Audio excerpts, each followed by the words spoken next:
The year was 1945. Europe trembled in the silence that follows catastrophe. Cities smoldered under a gray sky, train stations overflowed with refugees clutching broken suitcases, and the once proud Reich lay shattered, its banners torn, its voice silenced. In this wreckage, thousands of German women, clerks, nurses, telephone operators, anti-aircraft auxiliaries barely older than schoolgirls, found themselves swept into the chaos of surrender. Some had manned flak towers against Allied bombers, their hands blistered from turning steel cranks. Others had typed orders in drafty command posts or bandaged shivering soldiers as the front collapsed. They were not the icons of propaganda posters now. They were frightened, exhausted, and suddenly very, very small in a war that had devoured the world.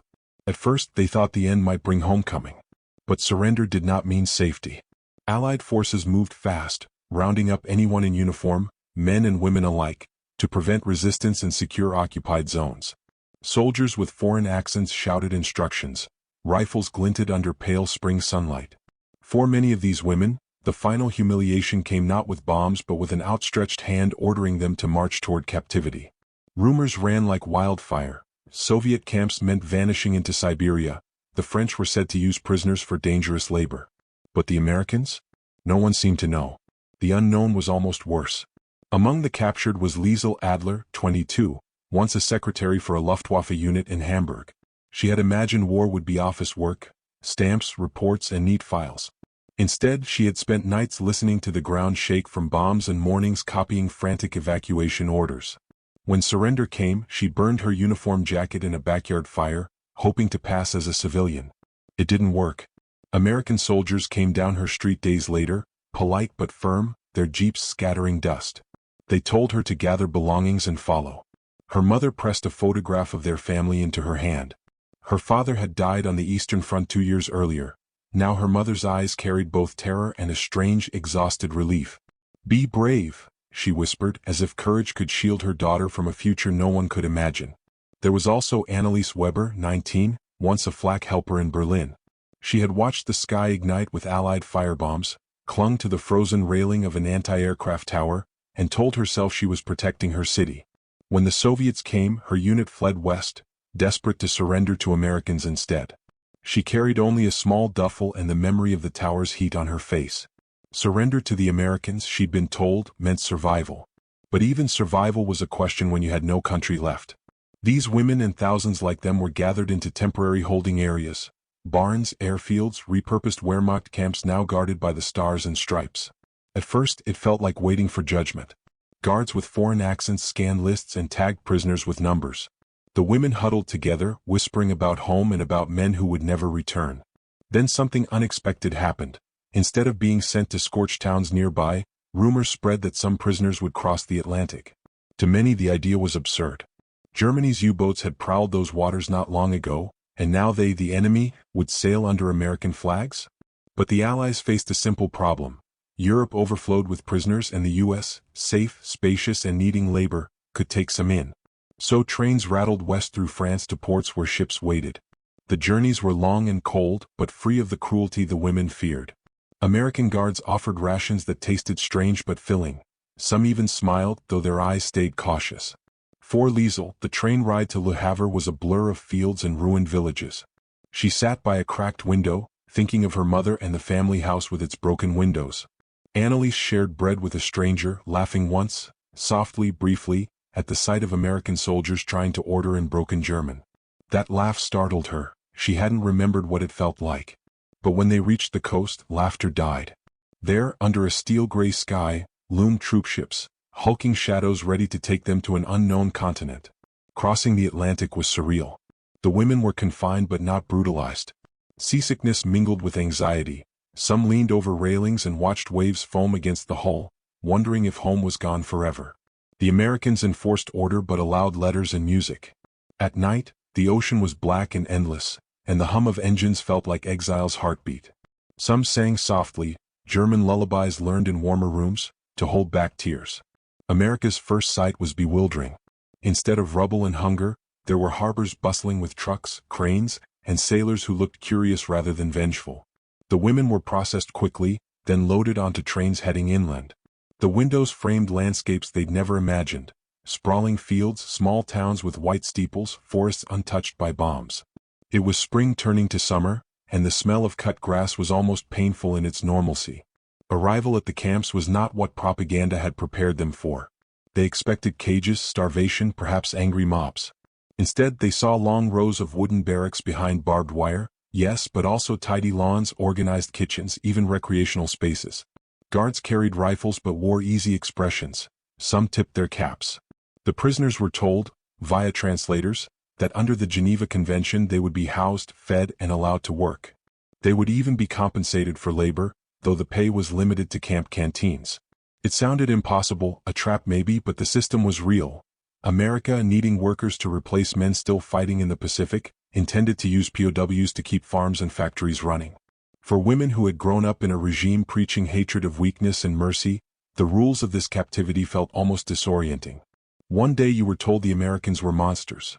The next you stood in a registration line while a soldier handed you a form and asked your name with unexpected politeness. Fear didn't vanish, it clung like damp wool, but it softened into wary curiosity. Liesel, assigned to a camp in Texas, stared at her first meal. White bread, potatoes, even butter. She had not seen butter in months. She hesitated before eating, afraid someone would slap it away. No one did. Across from her, Annalise whispered, half to herself, "Is this really war?" A nearby guard, hearing her tone but not the words, smiled and shrugged as if to say, "It's over." At night, whispers filled the barracks. Some women worried about being judged for cooperating. Others felt relief so deep it was almost guilt. They talked about the past, about brothers dead in Russia, about fathers lost to bombing raids, about futures they no longer believed in. And always, beneath it, the same question, what now? Yet even as they asked, the camps began to hum with routine. American officers inspected, translators issued work assignments, the camp kitchens buzzed with activity. The women learned that their labor could earn small credits, enough to buy soap, chocolate, or thread. It was a strange freedom, commerce behind barbed wire, but it was freedom of a kind. And perhaps most shocking of all, the work often involved feeding people. The enemy, yes, but also fellow Germans, other prisoners, and sometimes even the American staff. Liesel watched her first assignment posted on a bulletin board, kitchen duty. She stared at her name, unsure if it was insult or opportunity. Annalise's name was there too. Neither spoke, but something shifted in the air between them. The quiet recognition that their fate might not be chains but aprons. It felt absurd, almost laughable, that after years of war they would be cooking for their captors. But laughter didn't come. Not yet. Only a cautious, trembling relief, and a sharper curiosity than fear had allowed before. The war had stripped them of certainty, and now this new captivity threatened to give something unexpected. The first fragile hint that the enemy might not be what they had been told. Still, one thought haunted every step. What price would they pay for surviving this way? Would home see them as traitors, as collaborators, as women who worked for the Americans? And what exactly did work mean in a war that had just ended but still echoed in every heart? The answers would come soon enough, in the clatter of pots and the warmth of kitchen fires, in wages counted out by men they once feared, and in encounters that neither side had expected. But for now, as the Texas sun sank beyond the fence and the camp loudspeakers crackled to life, Liesel and Annalise exchanged a glance heavy with everything unspoken. Fear, hope, and the fragile beginning of something they could not yet name. Morning in the Texas camp broke with a sound that was neither harsh nor gentle. A brass bugle that scattered the last scraps of uneasy sleep. The air smelled of dry earth and hot metal, of breakfast somewhere cooking beyond the barracks. Liesel Adler woke to that sound each day with a flicker of disbelief. Prison, she thought, should not smell of coffee. Yet it did. She rose from her cot, smoothed the wrinkles from her plain work dress, and listened to the hum of a place that somehow refused to feel like the war she had known. Still, the barbed wire glimmered in the early light, a silver reminder that freedom was only visible, never reachable. Each morning began with roll call. Women lined up in neat rows as American guards strolled past, rifles slung casually but never absent. The guards' faces were unreadable, neither cruel nor warm, though now and then a half-smile flickered, as if some human impulse broke through the soldier's mask. The prisoners had learned the rhythm. Names called, numbers confirmed, no sudden moves. Then the day's assignments were posted on a board under a tin awning. It was here that the strange logic of their new world became clear. Work was not punishment but necessity. The United States, still fighting in the Pacific and drained of labor by 4 years of global war, needed hands. Fields needed harvesting, timber needed cutting, and in the camps themselves food needed cooking. International law, the Geneva Convention, required that prisoners be treated humanely and even paid a token wage for their labor.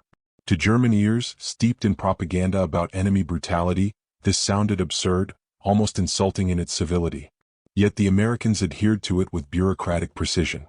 Prisoners earned 80 cents to $1 a day in canteen credits. Not real cash but enough to buy soap, stationery, a tin of tobacco, or sometimes small luxuries like chocolate. For Liesel, the first trip to the camp canteen was dizzying. Rows of goods sat under fluorescent lights. Postcards with smiling cowboys, soft towels, jars of peanut butter she had only heard about. She ran her fingers over a bar of lavender soap and felt the surreal truth. She could choose something here as a prisoner while her homeland starved. The thought was as comforting as it was unsettling. Anneliese, beside her, laughed softly at a rack of American magazines. On one cover, a Hollywood actress posed in satin and pearls, as if war had never touched her world. "Look at her," Anneliese whispered. "Does she know what Berlin looks like?" The laugh caught in her throat, half wonder, half sorrow. Work began soon after arrival. The kitchen, where both women were assigned, was a low building with swinging doors and the constant perfume of yeast and simmering broth. It was run by a mix of U.S. Army cooks and older German prisoners who had been there longer. The first lesson was simple: feed thousands, waste nothing. The stoves roared, huge black beasts radiating heat that left cheeks flushed. Liesel learned to knead dough until her arms ached, while Anneliese chopped onions until tears blurred her vision. They wore aprons marked PW, prisoner of war, and though the label stung, the work brought an unexpected steadiness. It was, for once, useful. It filled the long, anxious hours. Cooking was more than labor, it was contact. American guards came to the service window for meals, trays in hand. Some nodded, some spoke, a cautious "thank you" or a curious question about the day's menu. At first, the women answered stiffly, afraid of some hidden trap. But over time words loosened. A young guard named Carter once joked about the German bread being better than army rations, and Anneliese nearly smiled before catching herself. The irony wasn't lost on anyone. Women who had once stood on flak towers now fed the soldiers of the enemy. Outside the kitchen, the camp lived in quiet contradiction. Barbed wire and guard towers signaled captivity, yet within the fence the world moved with a strange order. Soccer games erupted in the yard after shifts ended. Some prisoners sketched landscapes of the Texas plains, selling them for canteen tokens. Letters flowed in and out under censorship, thin lifelines to families across the ocean. Liesel wrote to her mother cautiously, describing safety but not comfort, afraid to sound too grateful for fear it might sound like betrayal. Still, she wrote that she was alive, that she worked and was paid, and that the enemy did not hate her. But beneath the routine simmered a quieter tension, guilt and disorientation. The women had grown up in a world where mercy was weakness, where the enemy was demonized and where defeat was unthinkable. Now they were treated with a dignity their own regime had rarely granted outsiders. Liesel felt it most sharply one afternoon when a shipment of Red Cross packages arrived. Chocolate, cigarettes, warm socks. An American sergeant distributed them with methodical fairness. She took hers with a shaking hand and thought of how her own country had treated prisoners, stories of Soviet captives starved, beaten, erased. The comparison stung like salt. Anneliese wrestled with something darker, shame. She remembered the propaganda speeches, the posters calling Americans decadent, soulless. Yet here was Sergeant Carter helping an old German cook carry a pot too heavy for him. Here was a camp doctor treating a fevered prisoner with gentleness. She said little, but at night her silence deepened. Once, when Liesel tried to lighten the mood with a joke about American coffee being weak, Anneliese only shook her head. "We were told lies," she murmured. "Maybe we told them to ourselves." Not every interaction was warm. There were guards who scowled or muttered slurs, men whose brothers had died in Europe and who carried their own grief like a badge. There were rules enforced sharply, curfews, searches, sudden inspections. The wire was never symbolic, it was steel and sharp and real. One attempted escape by a male prisoner ended with alarms, searchlights, and a day of collective punishment. No canteen, no soccer, silence in the yard. The message was clear: humanity did not mean freedom. Yet something kept shifting, subtle but unstoppable. As summer baked the Texas earth, the women found themselves laughing again, quietly, over spilled flour or a song hummed in the kitchen. Liesel discovered she liked the rhythm of bread rising, the smell of warm crust as dawn broke. Anneliese, more hesitant, began sketching recipes in the margins of scrap paper. Ways to stretch rations, ways to make stews richer. They were still prisoners, but purpose crept back into their hands. The most jarring moment came when the camp arranged outside labor for select groups. America's farms were desperate for workers, and well-behaved POWs could be trucked to nearby fields under guard. Liesel was chosen one August morning. She rode in the back of an army truck past endless rows of cotton and corn, the sky so wide it felt like it might swallow her. The farmer, a wiry man with sun-creased skin, nodded to the group and handed out gloves. He did not spit or glare. He simply pointed to the rows and said, "Work steady and we'll be square." At noon he brought cold water and watermelon slices. The sweetness was shocking. Liesel bit into the fruit and felt tears burn her eyes for reasons she couldn't name. Returning to camp that night, she told Anneliese about the farmer's quiet courtesy. Anneliese listened, eyes shadowed, then asked the question neither had dared say aloud, "What will they call us when we go home? Traitors? American servants?" The thought hung heavy between them. Kindness, after all, could be dangerous when your country had collapsed in humiliation. Still, the work changed them. Each paycheck, a slip of credit, small but tangible, reminded them that survival had rules here, rules they could navigate. Each interaction chipped away at fear and replaced it with wary respect. Yet with each passing day, the line between enemy and protector blurred, and that blurring frightened them almost as much as it comforted them. If the enemy was not monstrous, then what had all the sacrifice been for? What had their fathers and brothers died defending? Autumn crept in, the Texas sun easing but not softening the wire's silhouette. Rumors swirled. The war was long over in Europe, Japan had surrendered, and soon repatriations might begin. Some prisoners whispered about staying, though everyone knew it was impossible. Others dreaded the return to a Germany they no longer recognized. In the kitchen, Liesel folded dough and wondered if her mother would understand. Anneliese stared into a simmering pot and feared she never would. One evening, as they scrubbed the last pots clean, Carter paused in the doorway. He held a clipboard but didn't read from it. Instead, he looked at the two young women, both exhausted, both standing ankle-deep in soapy water. "Tomorrow," he said slowly, "you'll be moved. New assignment. Outside the fence." He didn't elaborate, only gave a brief nod and left. Liesel and Anneliese froze, hands still in the water. Outside the fence. The phrase was electric, freedom of a sort but also risk. Was this trust? A test? Or something that would change how the world saw them when they returned home? They exchanged a glance filled with everything unspoken since the war's end. Gratitude, fear, and the uneasy knowledge that survival might carry its own kind of cost. The first day outside the wire felt like stepping onto another planet. Liesel and Anneliese sat on the wooden bench of the army truck as it rattled down a dusty road, the wind heavy with the scent of hay and late autumn earth. No guard towers here, only endless Texas sky and fields gilded by sunlight. A single armed escort rode in the cab with the driver, but his posture was almost casual. Freedom was near enough to touch, yet held at bay by the quiet understanding that one wrong move could shatter it. They were taken to a cotton farm, where rows stretched to the horizon like pale rivers under the sun. The farmer waiting for them was lean and sun-browned, his face lined more by weather than by war. He nodded to the small group of German women and a few men brought from another camp. "Work steady," he said simply. "You'll be treated fair." His accent was slow and warm, his words startlingly gentle. The group hesitated, uncertain if this was a test.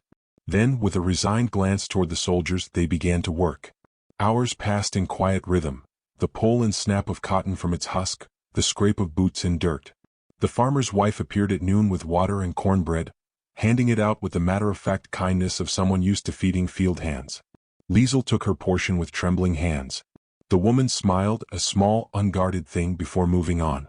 It was such a simple moment, yet it cracked something deep inside Liesel. The idea that the enemy could see her not as a faceless prisoner, but as a young woman thirsty under the same sun. In the evenings, the workers rode back to the camp quieter than when they left, but not with fear. More with a strange, unsettled wonder. "They didn't look at us like animals," Anneliese murmured one night as the truck bounced over ruts. "They just looked." Liesel nodded but said nothing, wrestling with the same thought. Kindness could be dangerous. It made the world more complicated than propaganda allowed. Days turned to weeks. Work details took the women farther. Canning factories, orchards, even local dairies desperate for help.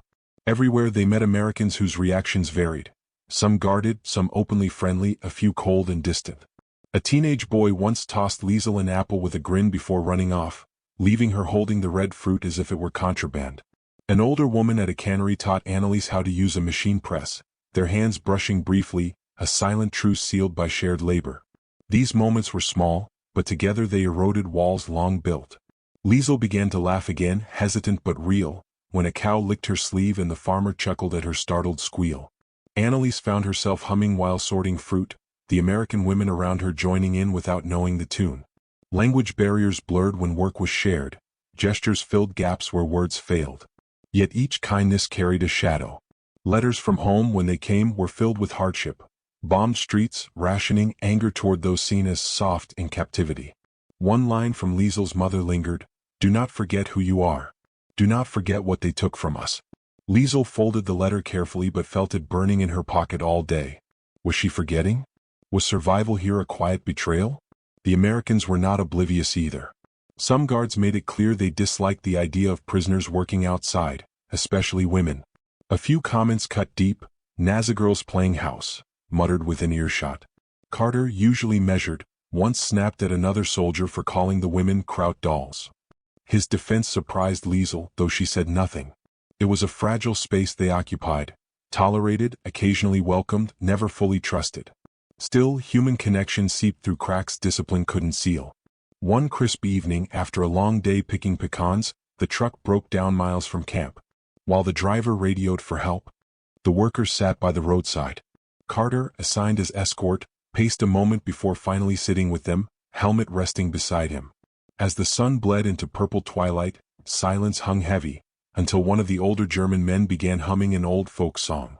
Liesel recognized it instantly, Kienschonerland.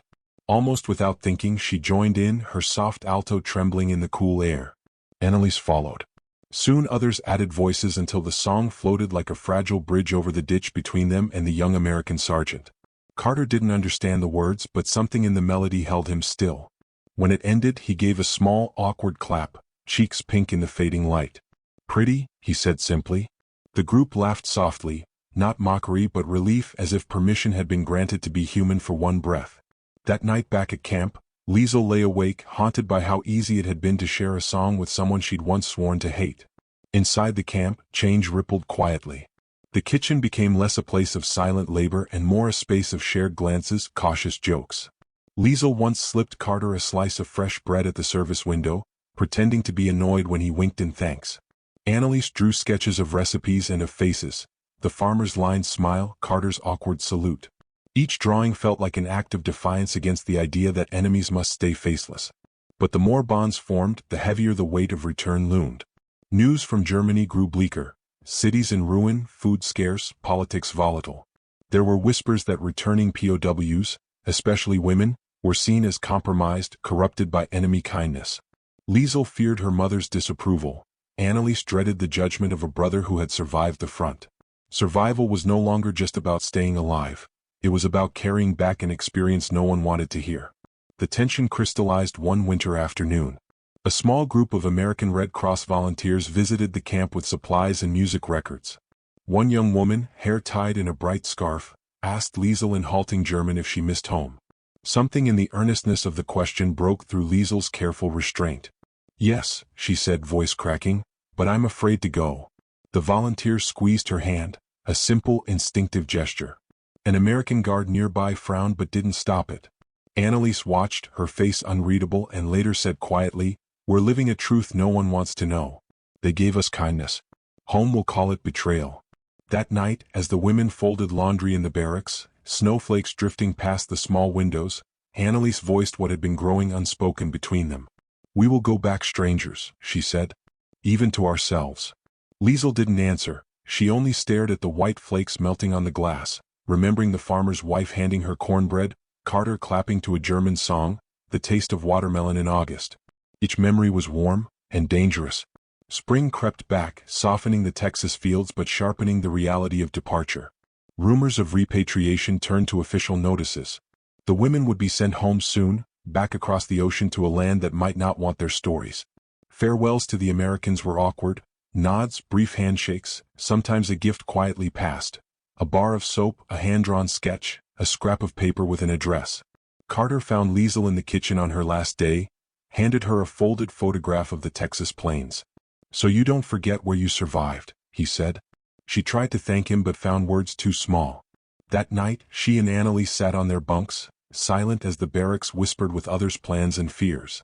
The wire outside shimmered silver under moonlight, a fence that had both confined and, strangely, protected them. Liesel turned the photograph in her hands and felt a tug between two worlds, the one she had been raised to believe in and the one she had lived here, where enemies shared bread and songs. Tomorrow the ships would come. She looked at Annalise, who met her gaze with the same fragile understanding. The war was over, but another battle was just beginning, the fight to return home without losing the truth they had found here, and the fear that home might refuse to listen. The harbor at Bremerhaven was gray and windswept when the ship finally moored, its decks lined with silent figures staring at a homeland they no longer recognized. Liesel Adler clutched the railing, the photograph of the Texas plains hidden in her coat pocket like a secret she wasn't sure she was allowed to keep. Annalise Weber stood beside her, shoulders squared, but her face was pale as the North Sea spray. Beyond the dock stretched ruins, chimneys without houses, skeletal warehouses, and long lines of people shuffling with hollow eyes. The scent of coal smoke and damp rubble replaced the dry warmth of Texas. It was the smell of defeat. Disembarkation was brisk, bureaucratic. Uniformed officials, some German, some Allied, checked papers and questioned each returnee. Liesel felt their eyes linger when they saw POW, United States, stamped on her documents. No smiles here, no casual nods. Just suspicion wrapped in exhaustion. When they stepped onto the platform, a man spat in the dirt near their feet and muttered something about Amerika Frauen. Annalise flinched but kept walking. Liesel's heart clenched. She'd imagined indifference, perhaps sadness, but not this quiet hostility. The train south moved through landscapes she barely recognized. Whole towns lay in ruins. Others had sprung up as haphazard shacks of scavenged wood and tarp. Children stared through broken windows at the passing cars with an eerie, grown-up solemnity. In Texas there had been fences but also food, music, the slow rebuilding of self. Here, there was only hunger and the bitter scent of humiliation. Liesel's mother met her at a small station near Hamburg. She looked older by decades, cheeks hollow, hair streaked white. They embraced stiffly, a mix of relief and unspoken questions. The house was still standing but gutted of warmth, broken furniture patched with crates, wallpaper peeled by damp. Over a thin meal of black bread and watery potatoes, her mother finally asked, "Were they cruel?" The question trembled with hope for anger, for proof the enemy was what the radio once said. Liesel hesitated, felt the weight of truth pressing on her tongue. "No," she whispered. "They were fair." Her mother's eyes hardened, and the silence after was heavier than any camp fence. Annalise returned to Berlin and found it hollowed beyond recognition. Her brother Heinrich, gaunt but alive, stared when she told him she had worked in American kitchens and fields. "You cooked for them?" he said, voice sharp with disbelief. "You sang with them?" She tried to explain survival, the rules of the convention, the small kindnesses that had kept her human. But Heinrich shook his head. "We fought to the last," he muttered. "And you served them bread." The words cut deeper than any guard's glare. For months life was a quiet battle. Jobs were scarce. Former POWs were often shunned, whispered about in ration lines. Some women lied, saying they'd been in Europe the whole time, fearing the taint of captivity. Others grew defiant, insisting survival was not betrayal. Liesel tried to rebuild, finding work typing for an Allied office because no German firm would hire her. Annalise painted signs for shops reopening in the rubble, her sketches of Texas plains hidden in a drawer. Both carried memories they could neither celebrate nor share. Yet, beneath the weight of judgment, something unexpected stirred. Liesel noticed how often her American memories slipped into her work, efficient kitchen routines, the steady calm of fairness even in defeat. When a British officer at her new job shouted at a frightened clerk, she intervened gently but firmly, echoing the measured tone she'd once heard from Carter. Annalise began sketching again, but this time her drawings showed more than ruins. A farmer's lined smile, a soldier listening to foreign song. Quiet acts, small seeds of humanity planted in ground still raw with hate. The turning point came one cold evening when Liesel attended a small gathering of former POWs, men and women who, like her, had survived captivity in America. They met in a half-rebuilt hall, drinking weak coffee and sharing stories no one else wanted to hear. At first, voices were cautious, but soon laughter broke out, rueful, tired, alive. A man told how an Oklahoma farmer taught him to ride a tractor. A nurse described American guards sneaking her extra bandages. Annalise stood and, trembling, described the roadside song, how enemies had listened in peace. The room fell silent, and then someone began to hum the tune. One by one voices joined, weaving a fragile thread of belonging. For the first time since returning, Liesel felt the knot in her chest loosen. They were not traitors. They were witnesses to another way. Word of these gatherings spread quietly. Some scoffed, some condemned, but others came hungry for stories that challenged the endless drumbeat of bitterness. It wasn't rebellion, just a refusal to let hate be the only inheritance. Liesel found courage to tell her mother more, speaking of fairness in work and the simple fact that decency had crossed the ocean. Her mother listened in silence, then at last sighed. "At least you came back whole," she said. It wasn't approval, but it was a crack in the wall. Annalise's brother remained bitter, but one evening he studied her sketches of Texas. "You really saw them?" he asked softly, almost unwilling. She nodded. "And they saw me," she said.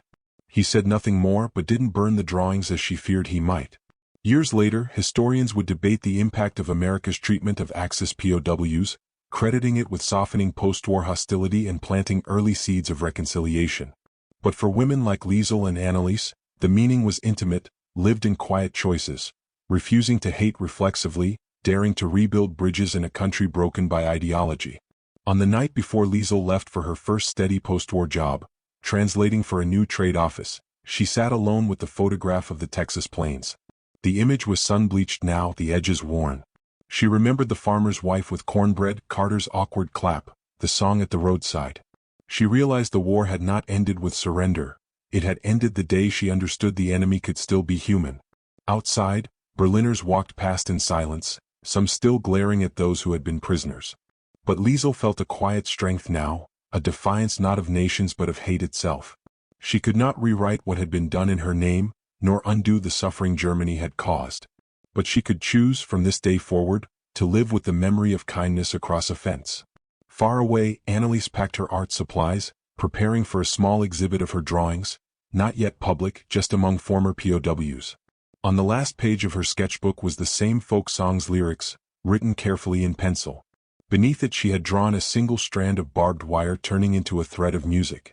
The war had tried to make them weapons and victims. Survival had made them witnesses instead. And though home might never fully welcome their truth, it could not erase it. Somewhere in the distance that night, an American cargo ship's horn echoed faintly over the North Sea. Liesel lifted her head, heart steady now. She and Annalise had crossed oceans, wires, and silence, and carried back not shame, but a fragile proof that even in humanity's darkest hour, decency could still survive.